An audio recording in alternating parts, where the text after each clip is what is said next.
Hey guys, today I'm sitting in a Oxford White 2023 Ford Escape ST line. If you're unfamiliar, the ST line, well, it's easier if you understand what the ST is. The ST is Ford's performance trim level.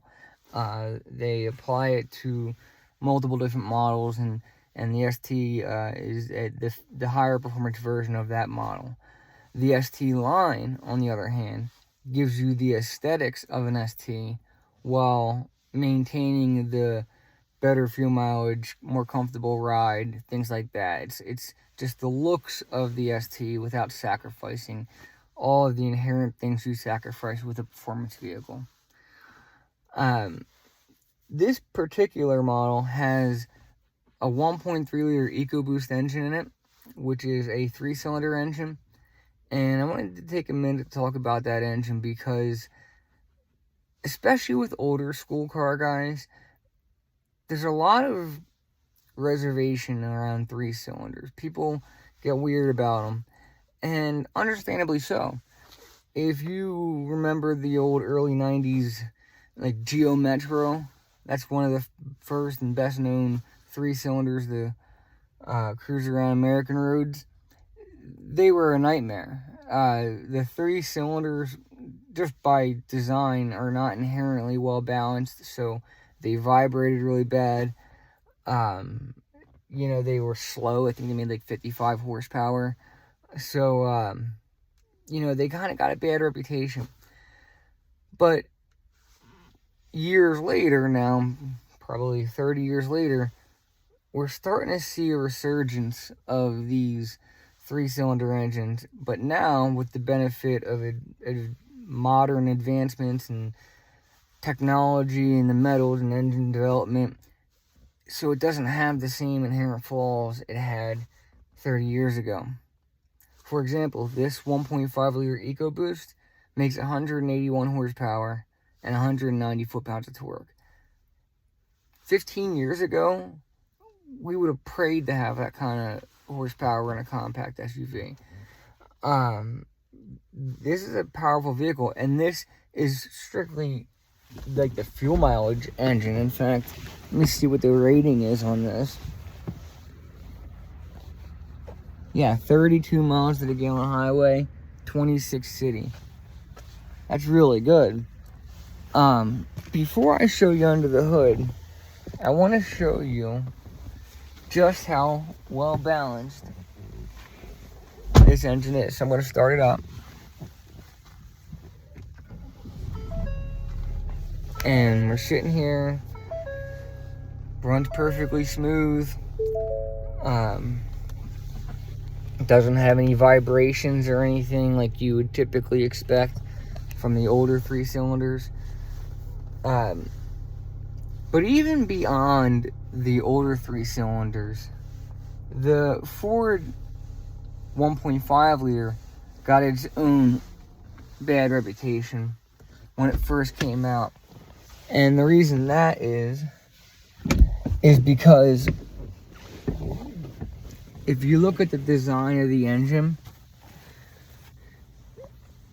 when you take the cylinder heads off, between the cylinder walls, there was like these little grooves cut in there so that coolant could make its way between the cylinders. The problem is they were prone to failure, and coolant would make its way seep between cylinders, and you don't want to be burning coolant, and people would have overheating issues and premature engine failure. So a couple years ago, when Ford updated the 1.5, they got rid of those grooves, and I'm not sure what system they use now to replace it for cooling, but the most recent updated 1.5 has been nothing but reliable. The consumer index ratings on them are all wonderful. People are praising them. I didn't show you there, but to pop this hood, there's a latch just like you'd expect to have in a normal car, but then you don't have to go under the hood and try to find the safety latch. You just pull that same interior latch a second time, and that pops the hood automatically. So now I can just come around and lift it up. So this is the 1.5 liter EcoBoost. Just wanted to give you guys a look at it. Plenty of space to work on it.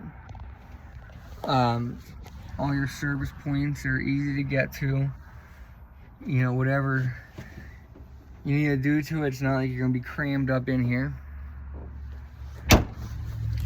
So I'm gonna leave it at that. I didn't want people to be scared off by the 1.5 because I hear it a lot. If we were talking about, you know, a 5-year-old Escape or EcoSport, I could understand your reluctance. But if you do any research on the updated version of the 1.5, this is a great engine. It gets phenomenal fuel mileage, awesome horsepower for the size of the vehicle. This thing does 0 to 60 in 7.6 seconds, which is faster than just about anything else in its class. The only thing faster would be the turbocharged Mazda CX-5, but that's also significantly more expensive. So, you know, for such an engine with strong reliability ratings now, it's been a couple years. It's not having the issues the old one had. Plenty of power, bolted up to an 8-speed transmission, so it's very smooth going down the road. You know, the gears shift seamlessly. There's no reason to ignore this engine or sacrifice getting an Escape you like just because it has an engine that holds a stigma from 30 years ago or even 10 years ago. You know, I definitely think it's worth driving one of these, doing some research on the updated version of the 1.5, and making a good decision for yourself, because it's a less expensive engine to buy. The MSRP will be lower than if you had gotten the 2-liter.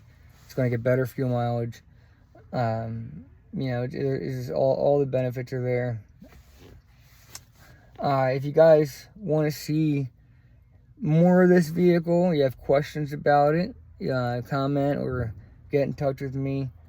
610-291-0258 is my cell phone number. You can call or text me anytime. I am happy to estimate payments for you, estimate an out-the-door price, whatever you need. I'd love for you guys to get a chance to drive this and see how nice it is. And, you know, I think you'll be pleasantly surprised.